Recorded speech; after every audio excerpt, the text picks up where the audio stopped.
Margaret Maggie Thompson turned 78 on a crisp October morning in Asheville, North Carolina. The Blue Ridge Mountains outside her window wore their autumn best, scarlet and gold. But inside the old Victorian on Montfort Avenue, the house felt colder than the weather outside. For 32 years, Maggie had lived in this house with her late husband, Robert, raising 3 children. David, the oldest, now 54, a real estate developer in Charlotte, Susan, 51, a corporate accountant in Raleigh, and Michael, the youngest, at 48, a financial advisor who lived just 20 minutes away in Biltmore Forest, but might as well have been on the moon. They had been good kids once, or so she told herself.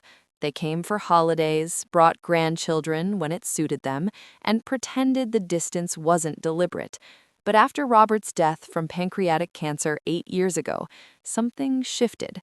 The calls grew shorter, visits rarer, and when they did come, the conversations always circled back to the same topic: the house, the savings, the land Robert had quietly bought in the 90s that was now worth over $2 million.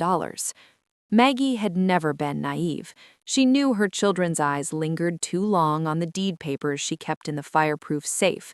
She heard the whispers when they thought she was napping. "Mom won't need all this forever. We could sell the place, split it fair. She's stubborn, but she'll see reason." She saw reason, all right, just not the kind they expected. The turning point came on her 77th birthday. Susan had promised to drive up with her 2 teenagers. David said he'd fly in from Charlotte. Michael texted he was swamped, but would try. None of them showed. Maggie sat alone at the dining table with a small chocolate cake she'd baked herself, the candles flickering like tiny accusations. She blew them out at 7:42 p.m., the exact time Robert had taken his last breath years earlier. Then she opened her laptop and began to read. She read about trusts. Irrevocable trusts, charitable remainder trusts, life estates. She read estate attorneys' blogs, Reddit threads from other elderly parents who'd been discarded like yesterday's newspaper.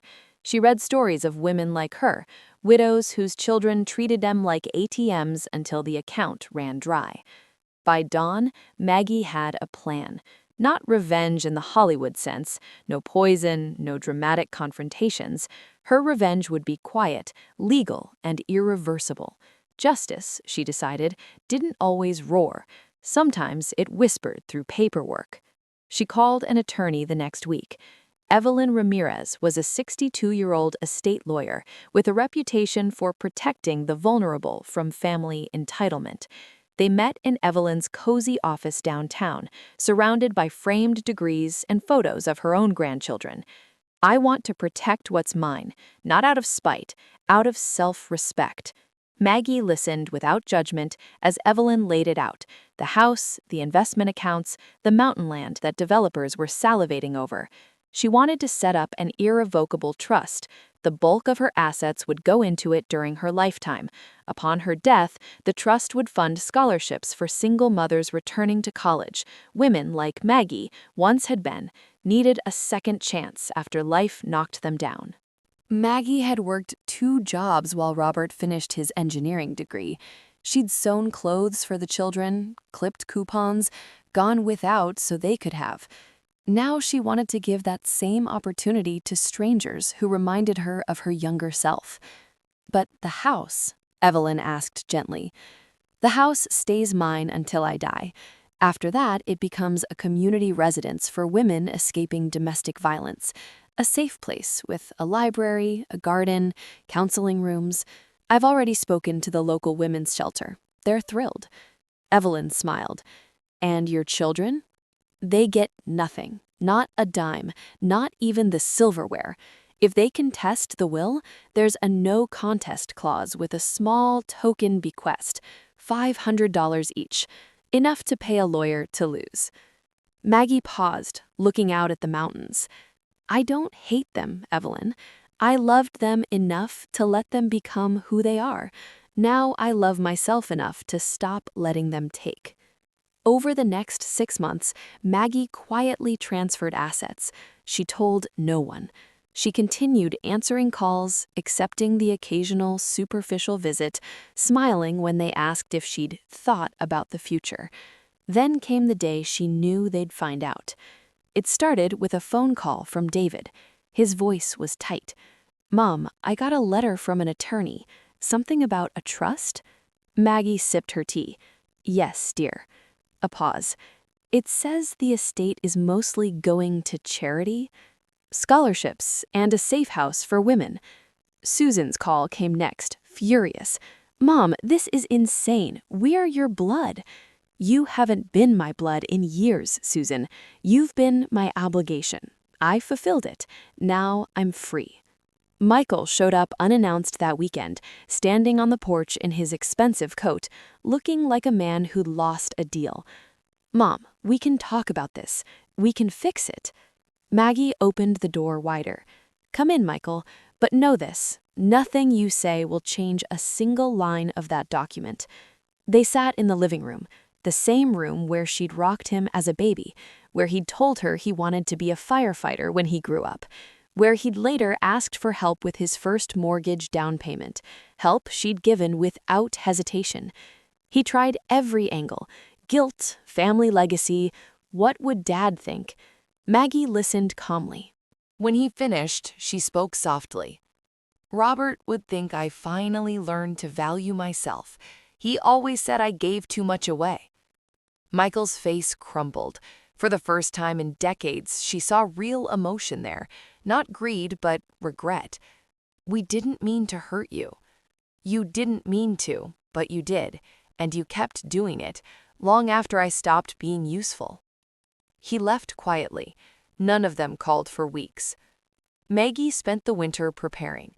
She hired contractors to update the house for its future purpose: wider doorways, ramps, fresh paint in soft blues and greens.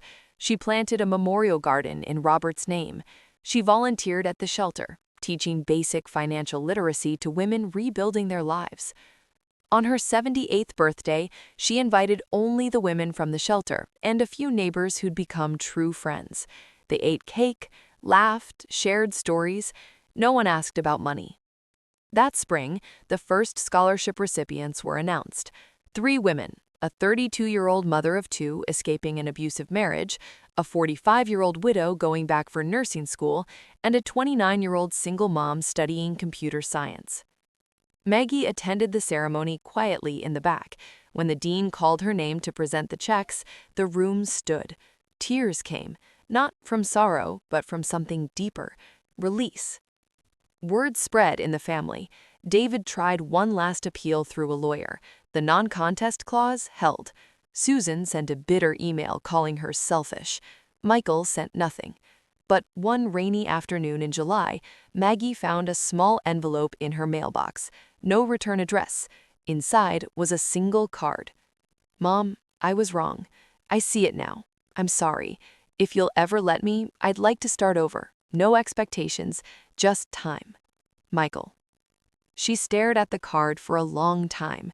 Then she placed it on the mantel beside Robert's photo. She didn't call him back. Not yet. Some wounds needed more than words to heal. But Maggie Thompson, at 78, finally understood the difference between revenge and justice. Revenge was about hurting others. Justice was about honoring yourself. And in the quiet of her mountain home, with the future already written in trust documents and blooming gardens, Maggie felt, for the first time in decades, completely at peace. She had given her children everything she could. Now she was giving the rest to the women who needed it most. And that, she thought as she watched the sunset paint the ridges gold, was the sweetest victory of all. If you're watching this on YouTube, thank you for staying until the end. Stories like Maggie's remind us that it's never too late to choose yourself. If this touched you, hit that like button, share it with someone who needs to hear it, and subscribe for more emotional, true-to-life stories about strength, healing, and quiet justice. Your support means everything. See you in the next one.